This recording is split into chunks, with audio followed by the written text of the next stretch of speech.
Hey, what is up, spiritual hooligan? You know, there are 4 stages of awakening to enlightened consciousness. And I wonder, have you ever wondered where you are in your progression to the enlightened state? Because I've been working with people for 25 years now, helping them navigate through the process of raising their consciousness. Initially, I didn't know that was what I was doing, actually. I was just trying to get them to a place where they were feeling more joy and more peace and more happiness and more flow. But it turns out that there is a place of oneness and peace, commonly known as enlightenment, that you can ascend to. And in this episode of Daily Enlightenment, I want to walk you through the 4 stages of awakening to enlightened consciousness. I want to help you to assess where you are now so that you can intentionally ascend to the next stage. My name is Matthew Ferry, and I'm bringing you your daily enlightenment. It's your moment to pause, to slow down, to get connected to enlightened perspectives. I want to help you to quiet your mind and restore your peace. So let's start by taking a deep breath in together. Hold your breath. Hold it as long as you can. Close your eyes if that's appropriate. And if it's not, don't worry about it. Keep them open. Keep taking long, slow, deep breaths throughout this entire video and stay in the present moment with me, because together I want us to release the stresses of the daily survival consciousness and concerns. And the number one way to do that is to actually set your intention for enlightened consciousness to flow through. So take another deep breath in right now, and I want you to hold it, and I want you to focus. Repeat this with me. Please set the intention for enlightened consciousness to flow through, to experience purity of my own consciousness, to know that all is well, to embrace life, people, and circumstances exactly as they are. Please set the intention to release my need for things to be different, to practice total and complete acceptance of all people, in all situations, at all times, including myself. Take a deep breath in and just connect with the idea that all is well. Because in the end, all is well. It's only a perspective. And you get to choose what your perspective it is. You get to declare whatever it is that you want. Now, there are 4 stages of awakening to enlightened consciousness. And I want to take you through the 4 stages. Some of it you're going to be very familiar with. Some of it you might be like, oh, okay, this is new. And I want you to just pay attention for those moments, because that's the stuff I want to invite you to work on in your own consciousness. So the first stage is one that we see all around us. It is the unconscious stage. And this is really a survival state. And in this state, you're burdened by uncontrollable mind chatter. The drunk monkey is literally ruling your life. Negative emotions are used as tools to get what you want. The hidden motives to survive literally rule your existence. It's not a very efficient state. There's lots of wreckage and damage and disasters that happen all the time. The level of integrity is very low. It's messy. It's not very elegant. But I'm just bringing that up in brief because I know you're not there. You wouldn't even be watching this if you were there, okay? So check it out. Stage 2 is really consciousness. This is where you become aware. You have an awareness that you have been in a survival state. You have an awareness that survival states don't work for you, and that destruction and negativity and anger and hostility are not really what you want to be feeling, what you want to be experiencing. This typically comes with a recognition that peace and flow and joy is possible. So you become curious about optimizing your spiritual inner state of being. It's all of a sudden you're thinking to yourself like, wait a second, it doesn't work. I just wasted 3 days holding this grudge with that person. That was dumb. So this is conscious awareness. You have these sporadic moments of peace, but you're still pretty burdened by the drunk monkey in this stage. And that might be you. You might be aware now, you have consciousness, but the drunk monkey in your head still takes you out like nobody's business. You get down on yourself in this stage because you can see you're not being effective, but there's nothing you can do about it, right? It's like you're judgmental, but you know that being judgmental doesn't work. You're negative, but you know being negative doesn't work. You have these outbursts of negativity or anger or hostility or whatever, and you're like, what am I doing? Or you catch yourself and you try to let it go. And this is a very powerful place to be. You have flashes of revelation and oneness, like, oh, wait, something else is possible. Sometimes I meet people in stage 3, and this is what I would call high consciousness. So this consciousness, right, that's that first awakened stage. Then there's high consciousness, and this is where you begin to demonstrate an awareness of the survival mind, but mostly a control over the survival mind. And I spent so much of my career helping people in this stage, and I didn't realize what I was working on, but I knew that this drunk monkey in our head and all of this talking was really not going to help us accomplish our goals and get where we want to go. I was very success oriented back then. But in this high conscious state, there's an inner drive to experience peace. So it's like before, every once in a while you'd be like, oh my God, peace. Wow, I didn't even know that was possible. Mostly I've been upset and feeling apathy or whatever, right? But in the high conscious state, there's this draw, this pull to do what it takes to experience peace. Now, you still, in this high conscious state, you periodically get sideswiped by reaction and negativity. You're still susceptible to that. But there's this inner drive to be harmonious. So you get sideswiped by negativity, but then it's like, here comes, like, literally following it is this drive to get harmonious again. So it's like into negativity, pulled into harmony, into negativity, pulled into harmony. You're kind of going back and forth when you're at this third stage where you're just in a perpetual sort of push and pull with the negativity. In this high conscious state, you start to have an awareness that there's something else going on. And I call that something else the hidden motives to survive. It lives in the realm of karma, pre-existing information in your information stream. We might call that information stream your soul. Whatever the information is that comes through and is creating what you are has legacy information in it. So you can get your mind to go quiet, but then all of a sudden you get taken out and greed takes over. Grudge, victim, hatred. You're following illogical rules. You don't even know why, but the illogical rules make you unhappy, but you follow them anyways. You're aware of that there's something else underneath. And this is a very important place in your process. In this high conscious state, you start being delighted by pretty much anything, right? It's like you walk into a room, you notice the nice way in which the room is arranged, and you're like, well, you're overwhelmed with happiness. You meet some new person, they say a few things, and you just have an incredible appreciation for who they are. Everything kind of delights you in this high conscious phase of your life. And there's an inner drive to restore integrity to your day-to-day living. So you know you're in this high conscious state because you are like, I'm taking on my relationships, I'm taking on my home life, I'm taking on my health, I'm taking on my money. There's no place for things that are unworkable. I'm going to restore workability everywhere, and I'm going to do it in a ruthless fashion. And that's kind of higher up, right? So there's your first stage of high consciousness, and then you're on your way to this fourth stage, and you'll see on your way to this fourth stage of awareness, of awakening, you're in this ruthless drive to get everything into a place of order and efficiency and effectiveness. And if you don't, by the way, the possibility of you going into the fourth stage, which is what I'm going to call ultra high consciousness, if you don't actually get all that stuff working in harmony, it is very difficult to make the transition, because when things are out of order, they pull you back into survival. Your consciousness goes down. So it's like you ascend, ascend, ascend. Here comes something out of order. Boom, knocking you back down again. You ascend, ascend, ascend. Here's something else out of order. Boom, right? It's like money worries. Brrr, relationship blowing up. Brrr.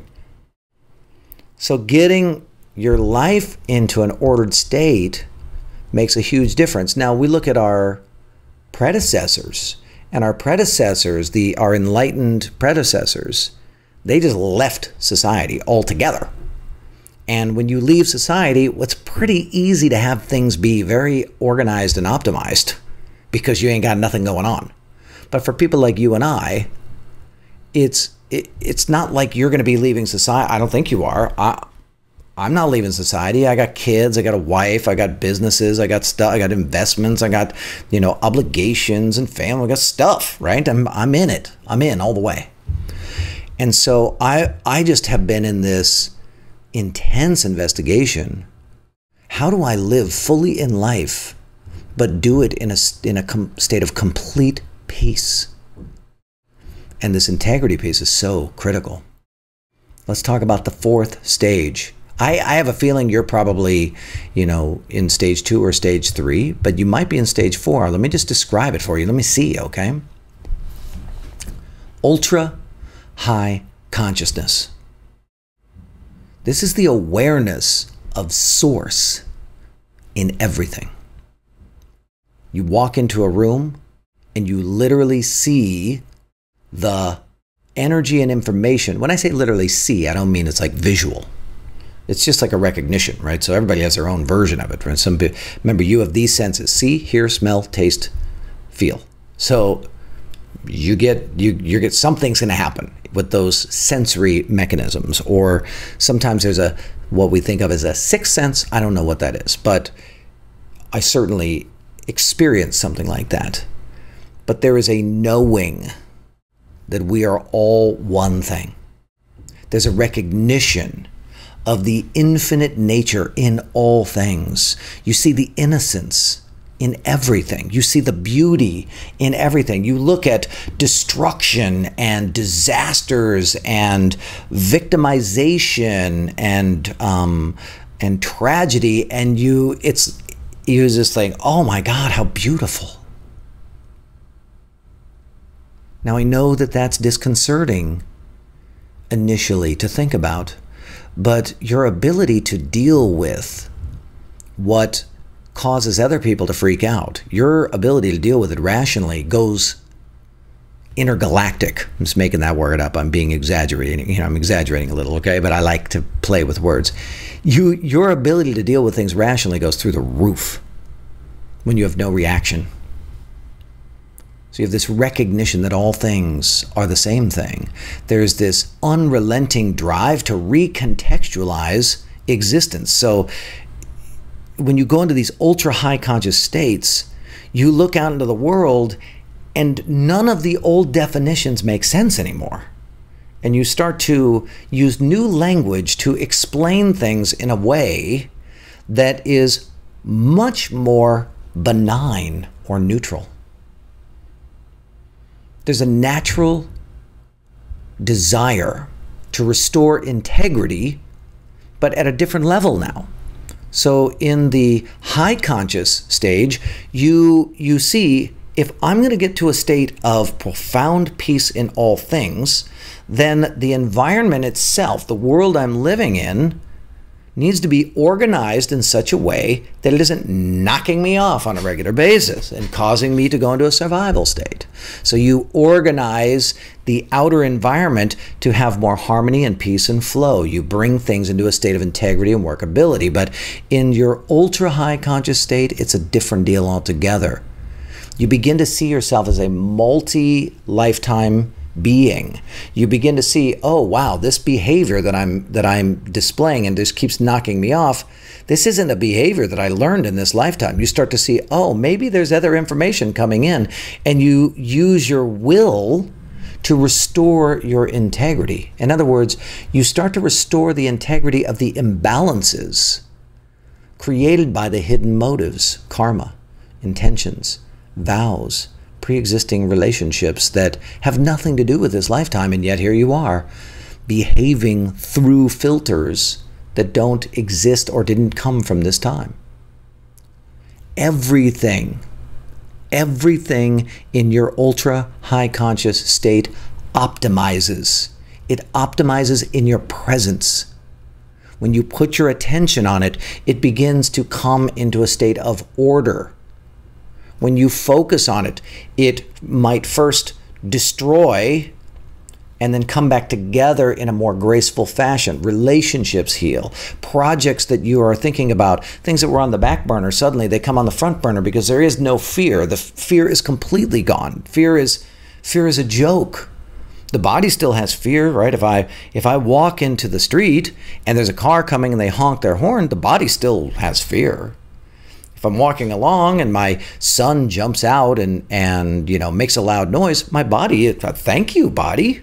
I want my body to be the survival optimized thing that it is.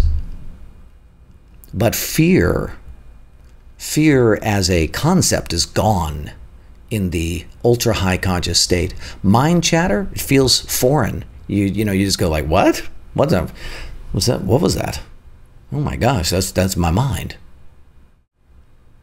Profound peace is your normal state in this way. And negativity, you really see that negativity is, by its very definition, not real. It's nothing more than a label that you give to something. And if you're going to label things, you realize, well, wow, if I'm going to label things, why would I label it in a way that actually causes my system to malfunction and be degraded? So I want to define this ultra high conscious state, because ultra is going beyond what is usual or ordinary.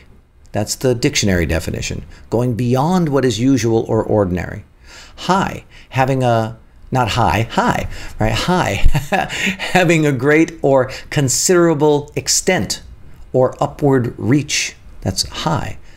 And then conscious, aware of one's own existence, sensations, thoughts, surroundings, fully aware of or sensitive to something.